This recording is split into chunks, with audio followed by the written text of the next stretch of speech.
Oh, he's got it! On the figure eight! Here we go, here we go. Oh!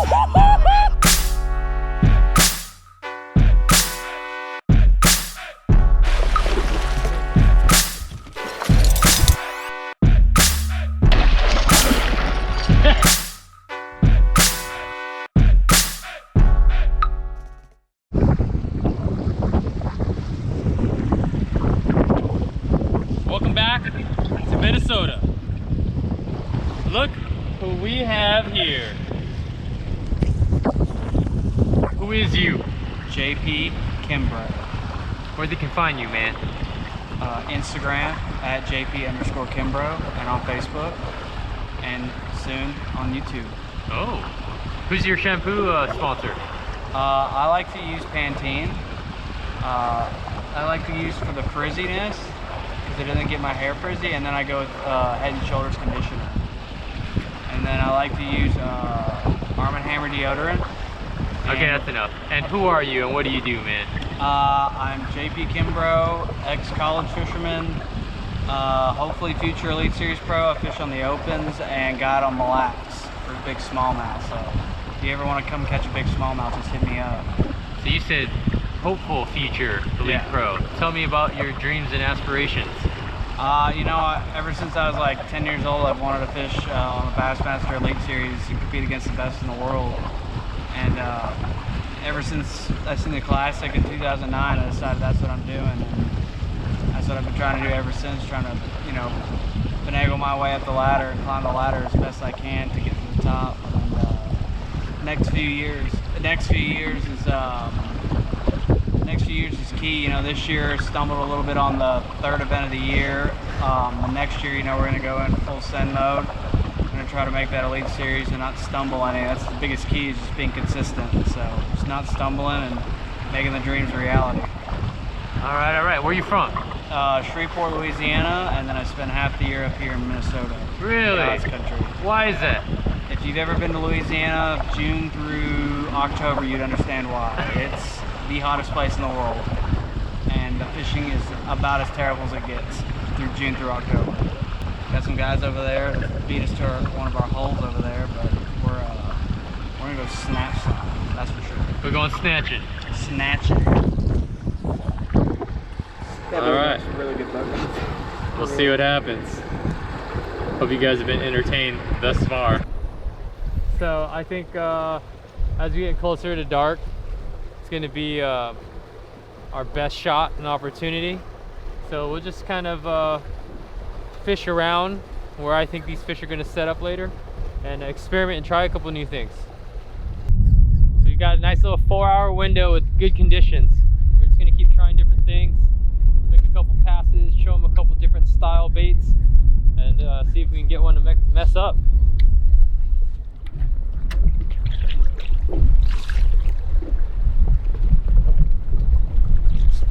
Definitely a lot different, for sure. I can't even, like, my hand's too small to like hold the reel. I feel like if one eats it, it's just gonna, the whole thing's just gonna go. You literally can't outline these things, JP.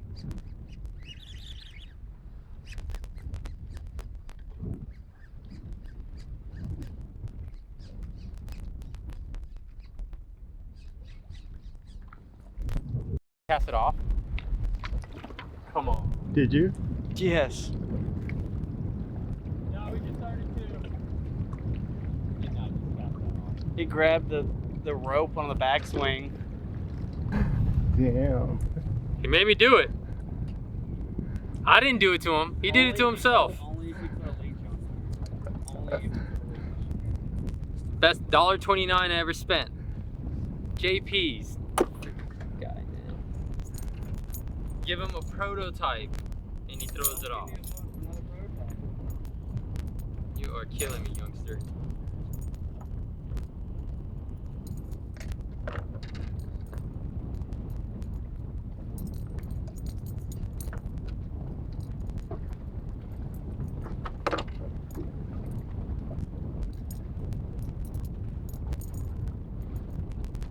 I remember my first time fishing for muskies.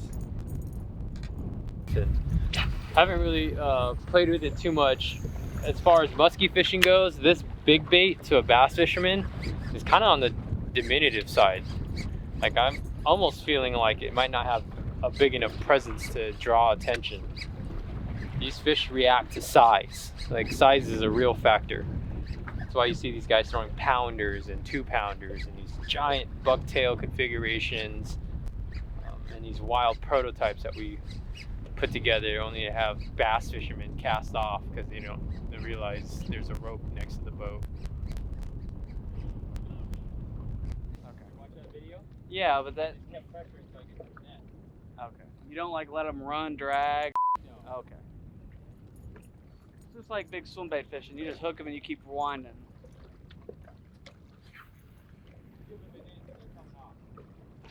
Yeah, that's why the first few fish I was fishing or like hooked on a glide bait, they'd always like come off or jump off. And then if it would fish on Brandon and I watched him, I was like, "You sure did horse that thing." He's like, isn't that what you do? And I was like, "No, I don't horse them at all." And he told me that that's what you're supposed to do apparently.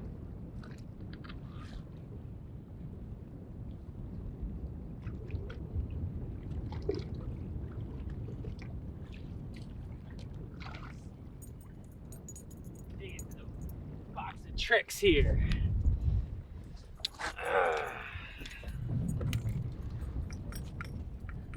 Got a little secret stash.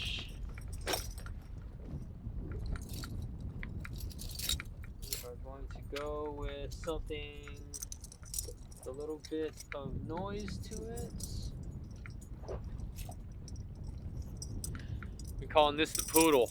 It's responsible for a few fish on this big Musky Dreams tour already. And just like we said earlier, because we got high sun. Hey, let's swap your bait out. Let's go natural. Just a straight swim bait.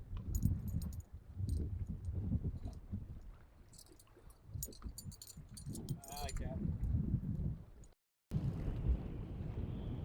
So we've got 80-pound braided line here. And I actually prefer 100, but these guys don't really sell 100 in the local shops, so waiting on a shipment from home on the West Coast for a spool of 100-pound braid gives you a little extra leeway in case you have like a prize lure that you want someone to cast off. As well as when you hook a monster muskie. Doesn't that thing float?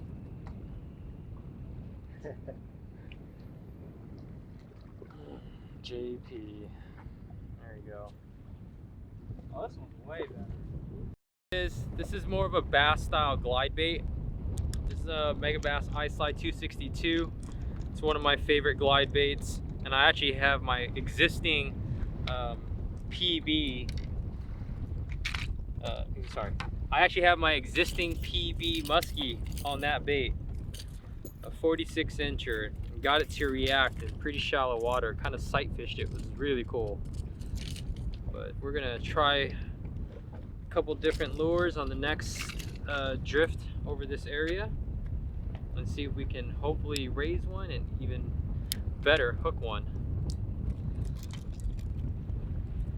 There it is.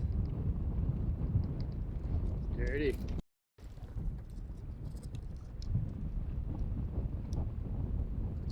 Now in the bass fishing world, this number 5 decoy 120-pound egg snap is heavy duty, but it's borderline lightweight with this gear. I mean, I've got an 11 power Mega Bass rod here, a Tranx 500, 100-pound braid, 130-pound fluoro leader, and no drag.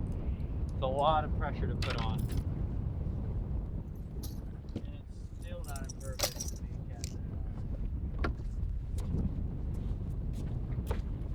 Who brought you? Who invited that guy? Myself. I saw him at a gas station. It's like, yeah, man, I'm going with you. You just gotta let it flow. There you go. Yeah. what America's all about. Letting your hair ring out like a freedom.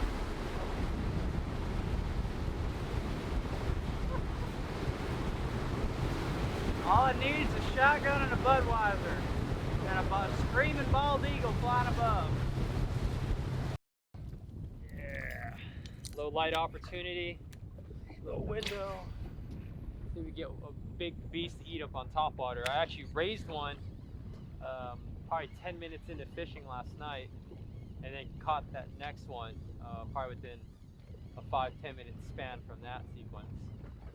Could have been the same fish maybe, I don't know, I'm not really sure.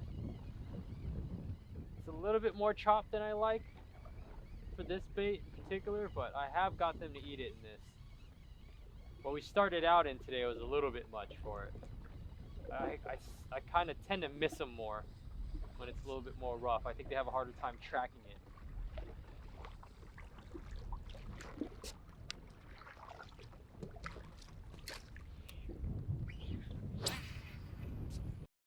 9,000 of them have a free public boat ramp on them. I like it up here. Yeah. You can legitimately wake up and go, where do I want to go today? Just throw a dart at a map of the state and say, that's what lake we're going to, and go out there and see what happens. So where are you from again? Me? Shreveport, Louisiana. I come up here every year to guide because Minnesota is awesome, and Louisiana is not that awesome in June through October. What's the musky fishing like in Louisiana? It's probably the worst in the world, I'd say. There's no muskie within probably like 1,000 miles in any direction, I'd say. It's actually coming Tennessee, but anyway. That's got to be close to 1,000 miles. No, you're crazy. Tell us about your perception of muskies, seeing as they're kind of foreign to you, right? Yeah, I mean, I know that they're like sneaky creatures, even though they're super big. They're super sneaky and smart and really hard to catch. I know they eat big stuff, and they're really cool. I just haven't. I've dedicated so much of my time to bass fishing and trying to learn this lake and all the lakes across the country so I can get better at tournament fishing. I just haven't had the time, nor really had anybody to even offer to take me muskie fishing until Oliver came along. But I could definitely get into it. I don't know if I could get into it in the amount that Oliver's been into it, but I could definitely get into it as far as just going out here and trying to do it. It's kind of like big bait largemouth fishing in a sense. If you really think about it, it's the big bait largemouth fishing of the north. You catch them in July to October. Yeah. I wonder how hard it is to catch them in the ice, through the ice.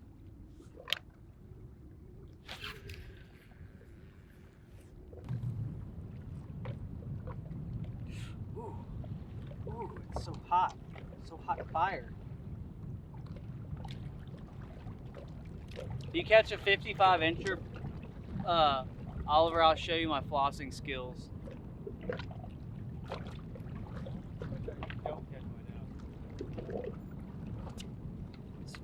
I can show you a few tricks. Flossing's a new cool thing to do. Yeah. A little out of touch and outdated. How many smallies do you think you'd have by now? I don't know. My cast to catch ratio would be a lot higher, I'll just say that.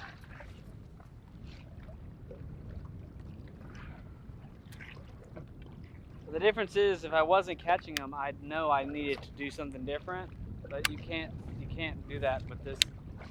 Seems like with these kind of fishing, these fish, you have to be so confident that what you're doing is what you need to be doing that you can't, like, if your confidence wanes at all, you're just shooting yourself in the foot, you know? Like, it's not like a bass where if they're there, they're gonna show themselves pretty quickly. I mean, you could fish all day for these fish and fish the best spot in the lake 100 times. Net. Giant. Wait, keep winding.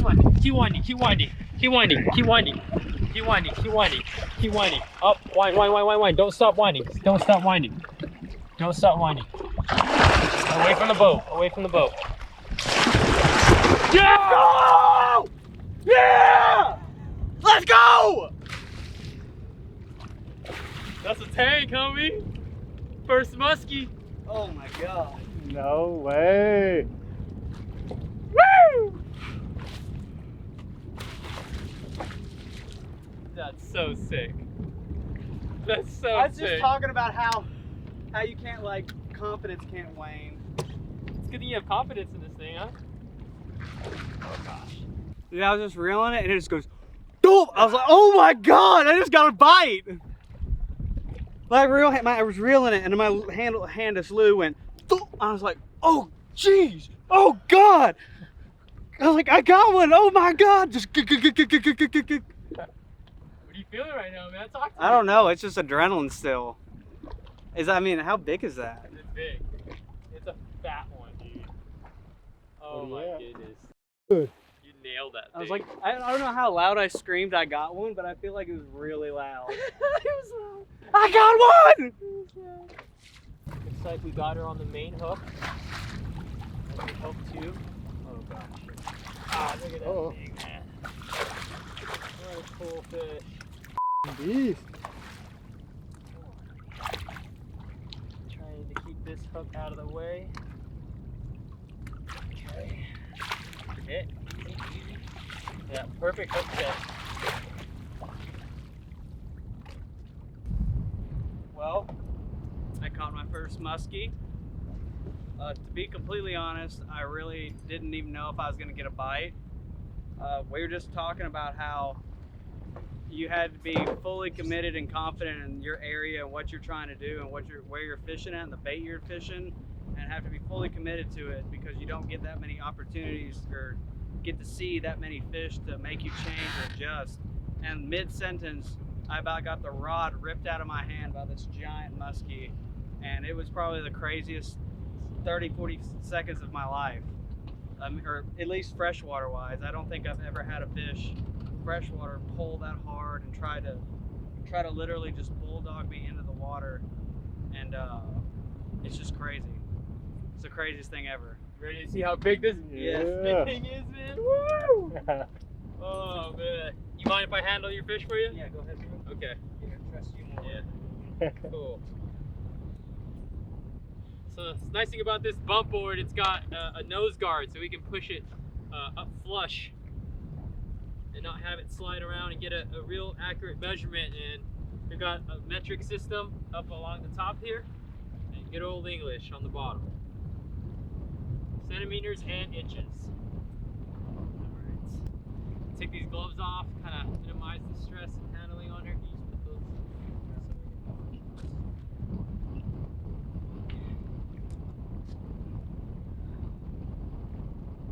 Oh my goodness, these Mille Lacs fish are beasts, man. All species.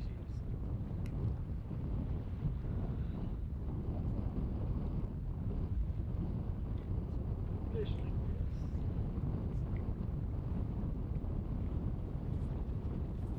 Can you make sure that net doesn't go over? Yeah, I got it. Good.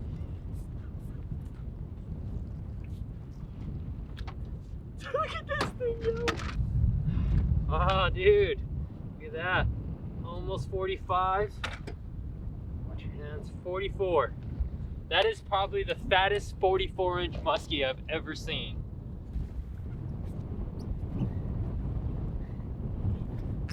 Look at that thing. And straighten her out if you can. Look at that. Yeah, there you go. Woo! How's it feel, doggy? Dude, it's so sick. New PB, right? Yes. Yes. Shine. Go ahead, Neil. Take one knee. It's easiest.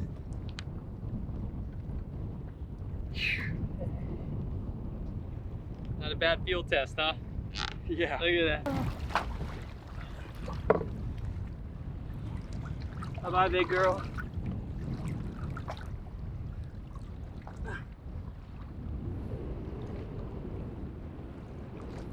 As long as she's upright, she's gonna be good.